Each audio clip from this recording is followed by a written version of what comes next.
103,8 FM Beyond Information. Sobat Selopos, selamat malam ya. Kalau hari Rabu berarti waktunya untuk kita sehat bareng. Bukan berarti terus hari lainnya kita boleh nggak sehat ya. Nggak, jangan, oke. Dan seperti biasa, setiap hari Rabu jam 8 malam kita akan menambah wawasan pengetahuan soal kesehatan ya. Bekerja sama dengan RSUD Ibu Fatmawati Soekarno. Dan malam hari ini sudah ada seorang dokter. Ini saya biasa nyebutnya kalau ketemu itu ya di jalan so akrab aja gitu. Halo Dokter Magda gitu ya. Padahal nama lengkapnya adalah Dokter Magdalena Sutanto, SPP MKes ya. Oke, selamat malam Dokter Magda. Selamat malam. Apa kabar Dok? Baik. Capek nggak nih? Tadi masih naik lift atau jalan kaki? Naik lift dong. Oh, naik lift, oke. Dan malam hari ini dokter nggak sendiri sebenarnya, didampingi sama Pak Dokter juga ya. Tapi Pak Dokternya nunggu di luar. Oke, Dokter Magdalena Sutanto, spesialis paru ya Dok? Paru. Spesialis paru dan magister kesehatan dari RSUD Ibu Fatmawati Soekarno. Nah, Dok, ini kan kita bicara tema kita malam hari ini adalah tuberkulosis atau TB ya.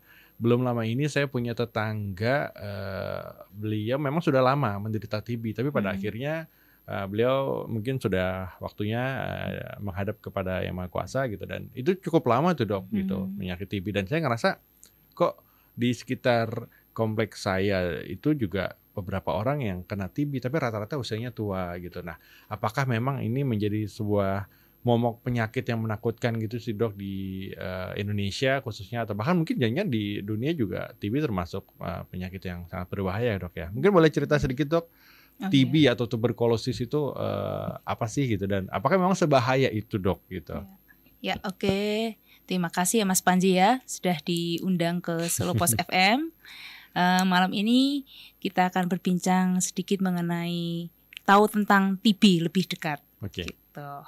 Nah, kalau TB sendiri sih memang di dunia ini Indonesia masih di peringkat ketiga dunia. Oh, peringkat ketiga Dok ya? Setelah India, China, lalu Indonesia masih peringkat ketiga kasus terbanyak penyumbang TB di dunia. Gitu. Okay. Jadi bisa dibayangkan bahwa penyakit TB di Indonesia tuh begitu banyak. Gitu. Apa ini ketiga negara ini kan memang angka kepadatan penduduknya sangat luar biasa Dok ya? Apakah memang ada ini sifatnya menular sehingga negara yang banyak banget penduduknya TB-nya menyebar dengan banyak gitu Dok? Nah, benar sekali. Salah satunya itu memang demikian gitu. Jadi memang TB ini adalah penyakit menular gitu ya. Kalau banyak orang bilang ini TB ini penyakit turunan, bukan. Ini bukan penyakit turunan, tapi ini adalah penyakit menular. Menular yang lewat apa menularnya? Lewat dari seseorang yang terinfeksi TB menularkan kepada orang lain lewat percikan dahak. Gitu. Lewat percikan dahak Dok. Tapi kalau misalnya nggak kena percikannya, hanya lewat udara itu juga bisa ketularan nggak Dok? Bisa lewat droplet yang droplet. Dari seseorang yang misalkan terinfeksi TB, lalu dia satu saat dia batuk atau bersin, lalu ada percikan dahak yang keluar. Nah itu maka percikan itu apabila ada orang di sekitarnya, dia bisa terhirup. Karena ada yang namanya droplet nuklei. Jadi ada droplet yang kecil ukurannya 1-5 mikron itu dia kan tidak langsung jatuh ya. Kalau yang dropletnya ukurannya besar, dia mungkin langsung jatuh ke tanah. Tapi kalau yang droplet kecil, nah itu dia mengandung kuman TB dan dia bisa terhirup orang yang ada di sekitarnya. Oleh karena itu kenapa orang yang batuk memang itu sudah tepat sekali kalau kita harus menerapkan etika batuk yang tepat.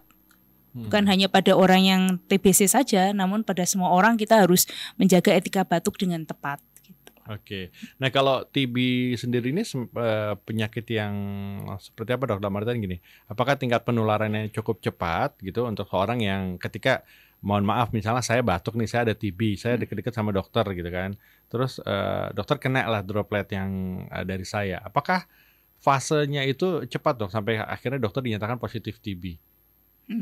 Ya, oke. Oh iya, tadi sebelumnya kita harus tahu dulu ya, TB ini adalah penyakit infeksi di paru yang disebabkan kuman yang namanya Mycobacterium tuberculosis. Nah, kuman ini itu masuk ke dalam saluran napas seseorang. Nah, apabila ada infeksi kuman itu masuk ke dalam saluran napas, itu tergantung imunitas tubuh juga.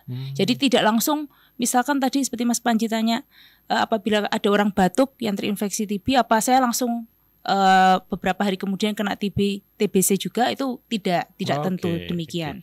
Itu tergantung imunnya juga, gitu.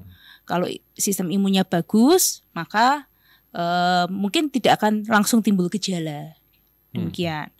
Gitu. Tapi kalau pas sistem imunnya kurang bagus, maka bisa kuman itu terus akhirnya bersarang di tubuh dan akan menimbulkan gejala sehingga seseorang dinyatakan sakit TBC. Oke, Dok, kalau disebutkan penyebab atau faktor risiko dari penyakit TB sendiri itu apa ya, Dok? Penyebabnya ya itu tadi ya, tertular dari seseorang yang terinfeksi TBC. Itu penyebab satu-satunya TBC adalah itu, hanya tertular dari orang yang terkena infeksi TBC, gitu. Jadi kalau faktor risikonya sendiri, ya faktor-faktor risiko yang bisa melemahkan sistem imun tubuh seseorang, sehingga ketika dia terinfeksi, ketika imunnya tidak baik, maka dia akan menimbulkan gejala. Nah, faktor risikonya apa saja? Ya orang yang merokok, karena biasanya seseorang yang perokok itu kondisi sistem pertahanan parunya juga tidak sebaik orang yang tidak pernah merokok sama sekali, gitu. Ya jadi perokok itu tetap. Lalu kemudian seorang yang malnutrisi, jadi kondisi sistem nutrisi tubuhnya tidak bagus, jadi gizinya kurang bagus, gitu. Maka sistem imunnya tidak kuat. Lalu seseorang yang terkena HIV, karena penyakit HIV kan dia menekan imun tubuh. Nah, sehingga orang-orang yang sistem imun tubuhnya lemah akan sangat mudah terkena TBC.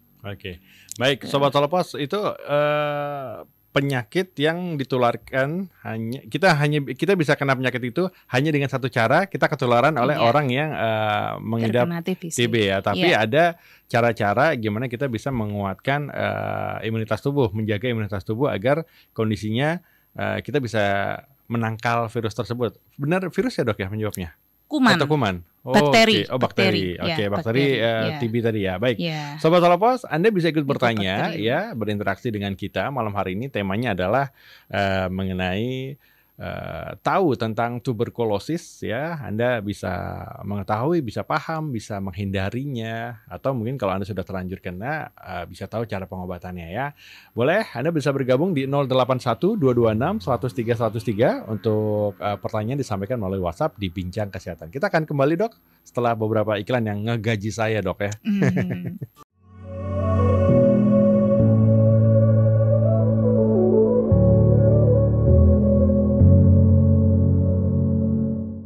103,4 FM Beyond Information masih di Bincang Kesehatan. Sobat Telepos, kita membawakan tema malam hari ini tahu tentang tuberkulosis, dan saya masih ditemani atau masih berbincang dengan Dr. Magdalena Sutanto, spesialis paru SPP MKes ya. Biasa disebutnya Dokter Magda ya, dari RSUD Ibu Fatmawati Soekarno. Sobat Telepos bisa bergabung untuk bertanya-tanya, menambah pengetahuan tentang penyakit TB ya, 081 226 103 103. Boleh lewat WhatsApp. Oke. Dok, ini kalau bicara soal TB, katanya salah satu dari 10 penyakit yang menyebabkan kematian tertinggi di dunia. Jadi nggak cuma sekedar mematikan, tapi angka kematiannya tinggi gitu. Seperti itu, Dok ya? Iya. Jadi, padahal sebenarnya TB sendiri itu adalah penyakit yang bisa disembuhkan. Karena sudah ada obatnya dan sudah difasilitasi oleh pemerintah. Dia termasuk program nasional untuk pengobatan TBC itu. Oh, jadi ini di cover ya, Dok ya, untuk pengobatannya ya. Oke. Terus kenapa sampai akhirnya tidak tertolong itu, Dok? Faktor-faktor apa saja yang memperburuk keadaan? Biasanya sih seharusnya kalau seseorang peka akan kondisinya dan dia mau diobatin, fasilitas kesehatan di seluruh Indonesia ini sudah bekerja sama dengan ini karena program nasional, maka seharusnya semua fasilitas kesehatan di Indonesia ini sudah bisa mengcover untuk pengobatan TB secara gratis, gitu. Jadi kemungkinan kalau misalkan seseorang yang diobati tidak tuntas lalu tidak sembuh ataupun misalkan berakibat pada sesuatu yang lebih fatal, ya kita harus cari tahu kemungkinan satu, apakah seseorang itu memang sudah mengambil pengobatan itu dengan baik, sudah taat pada pengobatan itu dengan baik gitu. Lalu yang kedua, kemungkinan ada penyakit komorbid yang lain gitu. Oke. Yang memperburuk keadaan yang memperburuk pasien, keadaannya. Oke. Oke, ini kalau di beberapa literasi dari WHO bahkan mencatat di posisi tahun 2020 yang meninggal itu sudah 1,5 juta orang, Dok, akibat penyakit TB. Cukup mengkhawatirkan juga ya. Iya. Ini mungkin juga termasuk penyakit menular jangan nomor 2, Dok, setelah COVID-19 yang penyebarannya cepat karena medianya sama ya, Dok ya, lewat udara kan. Spesifik kali ini kan karena ada droplet yang tadi masuk gitu, Dok ya. Ya. Oke. Apakah pencegahannya bisa sama dengan halnya COVID-19, Dok? Ya tadi, kalau melalui batuk ya pencegahannya tetap sama ya, protokol kesehatan, etika batuk yang tepat gitu. Cuman kalau COVID itu kan dia benar-benar yang airborne yang sangat cepat ya, gitu. Bisa lewat dari nafas gitu ya, yang mengandung virus itu sudah bisa menular dan penularannya direspon tubuh pun juga cepat gitu. Kalau TB tadi kan dia melalui droplet yang jadi dia partikelnya jadi lebih besar, jadi tidak langsung terhirup seperti itu. Oke, baik. Terus kemudian di sistem tubuh pun juga tidak langsung yang masa inkubasi 3 sampai 12 hari langsung tertular gitu. Jadi melalui sistem imun tubuh tadi. Oke. Yeah. Baik, ini ada Ibu Rizka yang bertanya, Dok. Tadi dibilang katanya peringkat ketiga, artinya peringkat ketiga di Indonesia kali, Dok ya? Di dunia. Peringkat ketiga di dunia itu artinya memang cukup besar nih.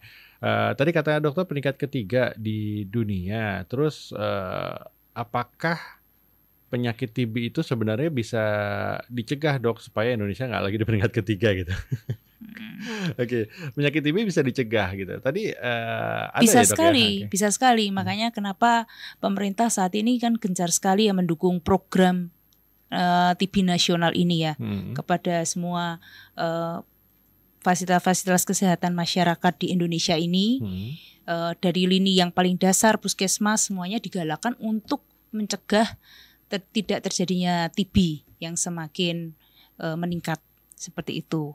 Banyak hal yang didorong oleh pemerintah untuk kita tuh melalui program yang namanya TOS TB. Nah, itu TOS TB ya, temukan, obati sampai sembuh. Nah, itu sudah digalakan. Temukan tuh artinya ya kita harus lebih peka kalau ada seseorang yang terkena TB, maka satu rumahnya itu ada screening kontak gitu. Ya, jadi misalkan ada satu orang yang kena TB. Nah itu nanti orang yang terkena TB itu akan didata ketika dia berobat di rumah sakit atau di puskesmas, maka akan didata satu orang serumahnya itu biasanya akan didatangi, kemudian di screening dahaknya seperti itu. Nah, itu untuk percepatan karena pemerintah sendiri juga sudah menggalakkan bahwa 2030 MTB. Itu apakah otomatis, Dok, sistem MTB itu diterapkan nasional. Dalam artian ketika ada seperti tetangga saya nih kan persis rumahnya depan rumah saya itu di Jakarta, Dok. Jadi beliau kena TB terus selalu menggunakan masker sih, memang selalu menggunakan masker. Cuma saya diwanti-wanti itu hati-hati itu TB. Kok jadi saya kesannya kok jadi kayak bukan mengucil, isolasi sebenarnya mungkin tidak seperti itu maksudnya ya, hanya memperingatkan. Cuma kan saya berpikir apakah sebahaya? Tadi sudah jelaskan bahayanya. Terus apakah kalau orang TB itu tidak bisa keluar atau pergerakannya harus dibatasi gitu? Apakah sampai seperti itu, Dok? Tidak. Atau anggapan itu salah dan harus diluruskan gitu? Iya. Ya tidak sampai harus seperti dikucilkan seperti itu juga ya. Karena kan kita sudah tahu tadi penularannya hanya melalui percikan dahak. Sehingga kalau misalkan dia sendiri yang sakit bisa menjaga diri, dia bisa sadar ketika dia batuk, ketika dia berkumpul dengan orang banyak dia bisa pakai masker, ya sudah aman, tidak ada masalah dengan itu. Gitu. Kalau gejala yang paling muncul apa sih, Dok? Yang paling kelihatan banget nih, atau kita sebagai orang yang lihat orang awam, wah nih mungkin TB nih kita harus jaga jarak misalnya. Kurus gitu ya biasanya ya. Enggak. Ya kalau gejalanya ya adalah batuk yang paling utama karena TB itu kan masuknya pertama kali di saluran napas ya. Jadi gejala yang paling umum adalah batuk. Batuk lebih dari 2 minggu atau batuk yang tidak sembuh-sembuh. Kecenderungannya batuk berdahak seperti itu, kemudian diikuti biasanya kalau sudah agak lebih berat bisa terjadi batuk ada bercampur darah, seperti itu. Dada terasa nyeri karena batuk-batuk terus, sesak nafas, dan yang lebih utama kalau TB itu sendiri karena dia kan sifatnya infeksi yang kronis ya, akan mempengaruhi sistem imun tubuh. Jadi ada gejala sistemik yang mengikuti dari gejala pernafasan, yaitu apa? Sistem badannya itu seperti orang meriang, gitu, demam sumer-sumer, kemudian berat badannya menurun, nafsu makan menurun, terus sering berkeringat, terutama kalau di malam hari, gitu. Nah itu ada gejala sistemik. Jadi selain dia gejala pernafasan, ada gejala sistemik yang mengikutinya. Gitu. Oke, baik Sobat Salopas, saya sekiranya mungkin ngerasa sering meriang, katakan cuma masuk angin, paling minum jamu di supermarket terus sembuh gitu. Iya, ada baiknya waspada apalagi kalau disertai dengan batuk. Iya, itu betul sekali. Banyak nggak sih itu orang yang ngerasa bahwa mungkin sakit biasa tapi begitu diperiksa, waduh udah telat, akhirnya kena TB, ternyata kenapa TB. Kok baru sekarang gitu. Oh itu banyak sekali. Jadi awalnya mungkin hanya ngerasanya badannya meriang-meriang aja, terus lama-lama dada buat nafas agak-agak nggak enak, nggak nyaman. Tunggu, gitu. Nafasnya sampai bunyi gitu nggak sih dok? Soalnya saya pernah tuh nafas bunyi kayak gitu. Oh enggak sih, kalau nafas bunyi mungkin itu ada penyakit yang lain ya, gitu. Baik. Biasanya sih malah tidak sampai mengi atau itu tidak ya, gitu. Nah kita ya gejala-gejalanya. Baik, Sobat Salopas sudah tahu sedikit tadi ya tentang gejalanya, penyebabnya. Nanti kita akan cerita. Kalau udah kadung kena, pengobatannya gimana sih? Tadi kan ada TOS ya. Obati sampai sembuh, tapi tetap ada beberapa hal yang menyebabkan si pasien akhirnya tidak tertolong lagi. Oke, apa saja itu? Gimana cara pengobatannya dan pencegahannya untuk TB ini? Jangan kemana-mana, tetap di Bincang Kesehatan.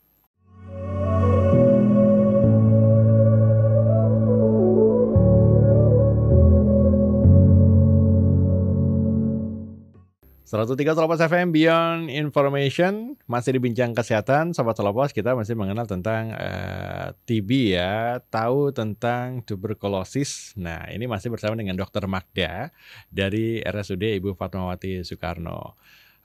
Dok, ini ada pertanyaan dari Pak Ahmad yang ada di Kartosuro. Itu nanyain, tadi dokter sempat singgung soal comorbid. Apakah penyakit TB itu bisa menyebabkan komplikasi dengan penyakit lainnya, ataukah dia hanya menjadi buruk ketika seseorang punya comorbid?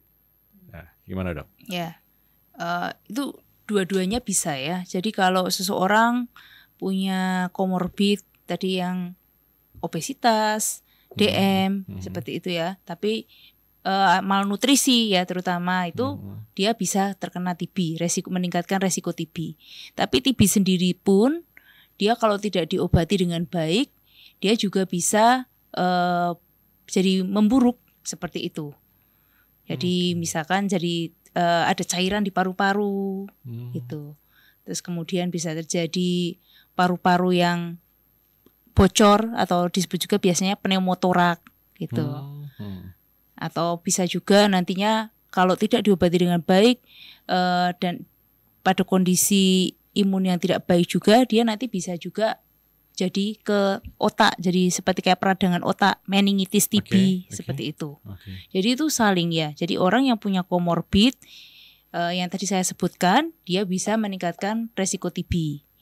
Gitu. Tapi TB sendiri kalau misalkan dia tidak diobati dengan baik, dia juga bisa menimbulkan penyakit yang lebih berat daripada TB paru itu sendiri. Oke, jadi benar-benar bisa menyebabkan banyak penyakit lainnya dok ya? Iya, gitu. Jadi memang harus diobati dengan tuntas, pasien tuh harus taat berobat selama 6 bulan minimal ya pengobatannya gitu, supaya nanti hasilnya bisa bagus.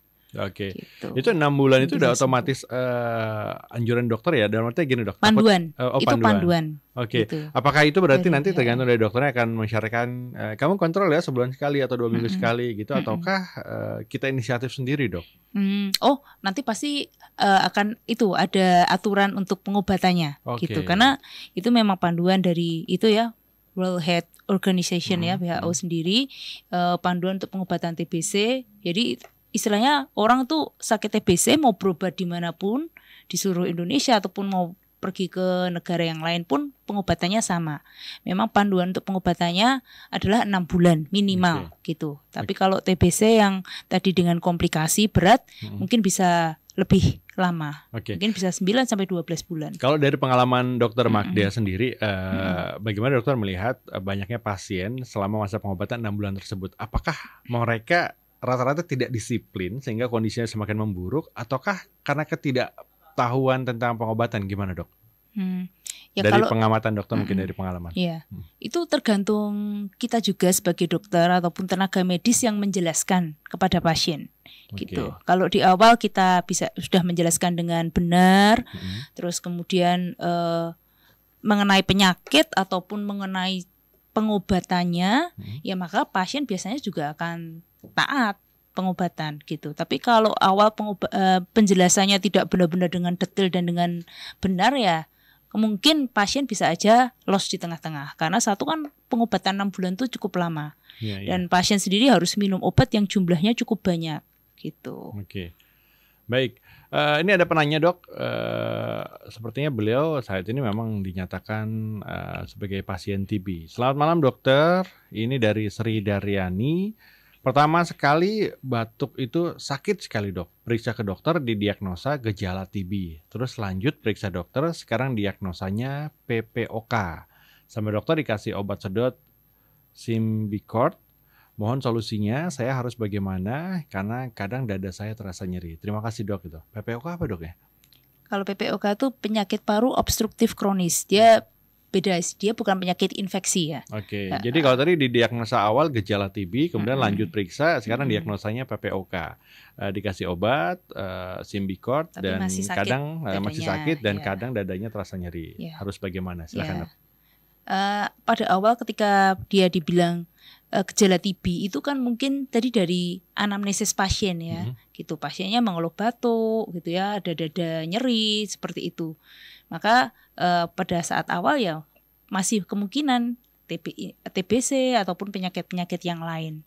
Tapi kan setelah itu pasien biasanya akan dilakukan foto ronsen, periksa dahak, dan pemeriksaan penunjang yang lain. Nah mungkin dari pemeriksaan penunjangnya itu dia lebih mengarah ke arah tadi PPOK itu, penyakit hambatan saluran napas. Yang harus dilakukan gimana dok? Apakah pengobatannya ataukah ada hal-hal yang dari diri sendiri bisa diupayakan untuk pengobatan dok? Untuk kesembuhan? Kalau tadi ya terkait pasien penanya tadi ya, kalau dia sudah didiagnosa PPOK, kemudian diberi obat hisap ya atau obat semprot, terus kemudian ada obat-obat yang lain dan dokternya mengatakan PPOK ya, diikuti saja obatnya ya.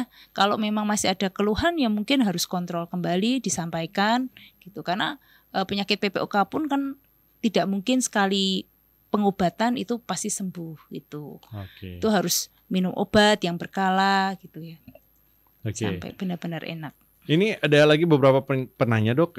Mungkin Mbak Sri Daryani masih mau menanggapi, silahkan. Tapi kita ke pertanyaan dulu berikutnya. Ini ada Mbak Ale. Selamat malam Dokter Magdalena. Ada salah satu teman saya kalau lagi batuk itu bisa sampai berminggu-minggu.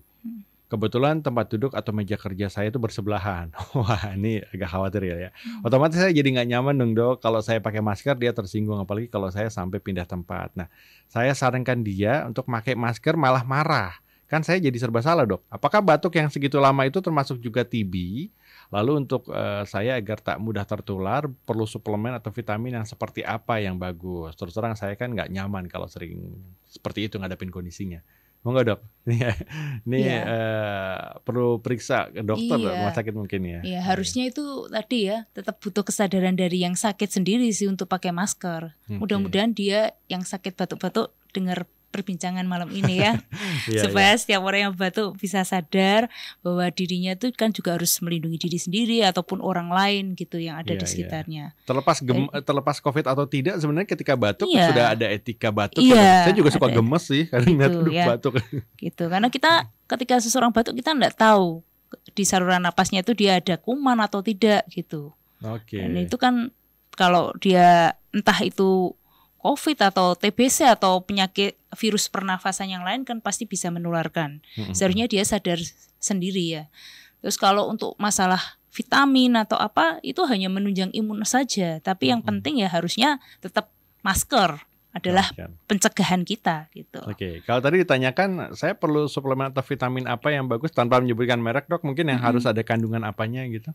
Nggak bisa karena pencegahannya adalah dengan ya menghindari paparan si kuman itu gitu. Menghindari paparan si kuman dan juga meningkatkan imunitas sendiri ya dok ya. Oh ya, lagi kalau ruang berventilasi itu sangat penting ya gitu. Jadi kalau misalkan kayak bekerja di suatu ruangan yang mungkin tertutup ber-AC, nah seperti itu dan di situ ada seseorang yang sedang batuk-batuk ataupun misalkan sedang flu yang berat, itu memang lebih sangat berisiko sih menularkan ke orang di satu ruangan. Kalau memang sebaiknya sih kalau bisa ya harusnya sih ada ventilasi. Gitu. Kenapa dok? Memang virusnya takutkah kalau kena cahaya atau gimana? Ya kalau kuman TBC sendiri itu dia akan mati dengan kalau terkena sinar matahari. Gitu. Makanya memang anjuran pada setiap orang yang kena TBC memang salah satunya adalah ventilasi di rumah harus diperhatikan. Gitu. Jadi kalaupun sudah kena ya ventilasi di rumah juga harus bagus gitu ya. Iya, baik. Harus. Ini sudah ada lagi yang bertanya tapi nanti dok ya kita akan segera kembali sesaat lagi setelah beberapa yang berikut ini. Sobat Lepas masih bisa bertanya juga 081 226 103 103 di Bincang Kesehatan.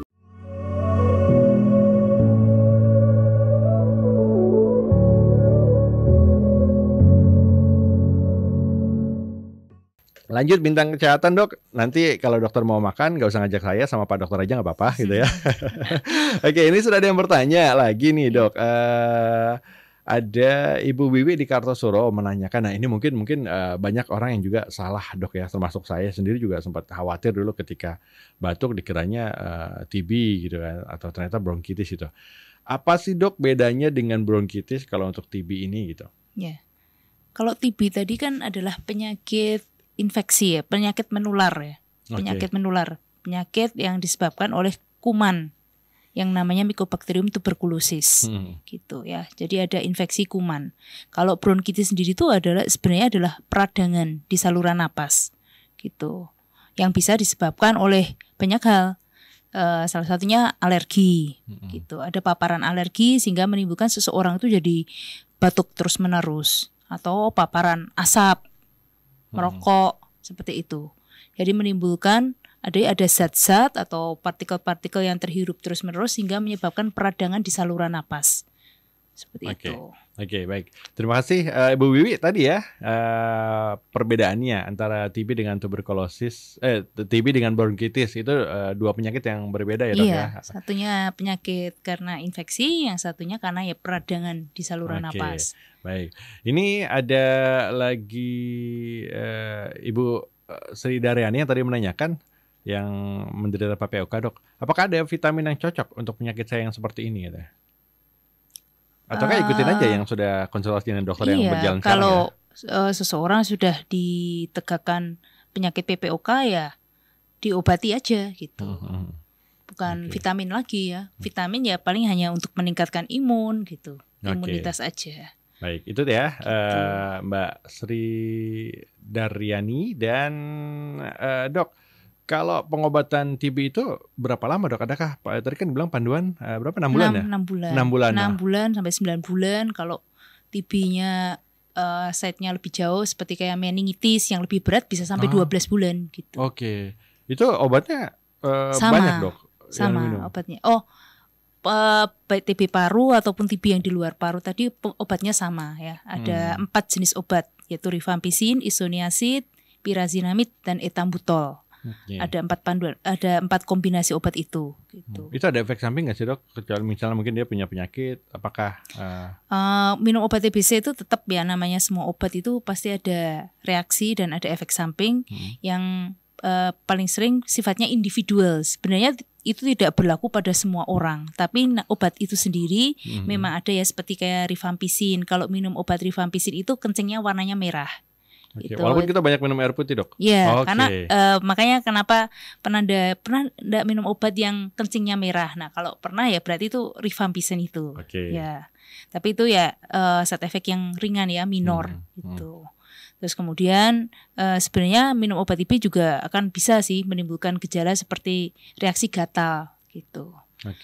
Mual muntah, itu yang paling sering sih sebenarnya. Makanya kenapa ketika seseorang mau pengobatan TBC dari awal itu dokter sudah menjelaskan pasti gitu. Ketika minum obat ini bisa terjadi reaksi seperti ini gitu. Walaupun itu tidak berlaku secara umum, cuman harus dijelaskan di awal karena respon terhadap individu masing-masing kan beda-beda ya. Gitu, supaya seseorang jangan sampai, karena sering sekali nih pasien akhirnya putus berobat ataupun putus di tengah-tengah karena dia merasa loh setelah minum obat kok malah seperti ini yang dirasakan tubuhnya gitu. Apa ini jangan-jangan overdosis dokternya atau salah ngasih obat. Nah itu harus benar-benar dijelaskan di awal. Wah, gitu.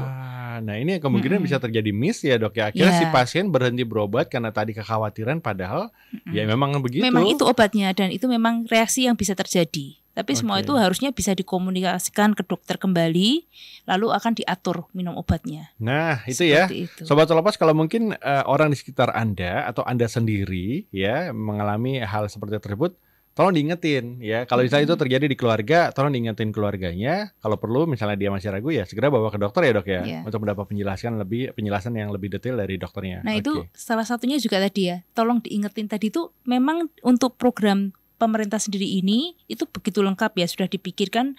Juga ada yang namanya pengawas minum obat. Jadi seorang yang pengobatan TBC itu biasanya akan didata, nanti harus ada 1 orang yang menjadi pengawas minum obatnya. Gitu. Saya pernah mendengar itu istilah PMO. Ya betul. Baik. Ini aduh seru banget ya obrolannya. Satu dok pertanyaan, sebenarnya ini ada vaksin nggak sih untuk TB gitu biar kita mencegah gitu? Vaksinnya ya waktu ketika bayi itu BCG itu. Vaksin BCG. Makanya semua bayi yang baru lahir harus dapat vaksin BCG juga, itu salah satunya.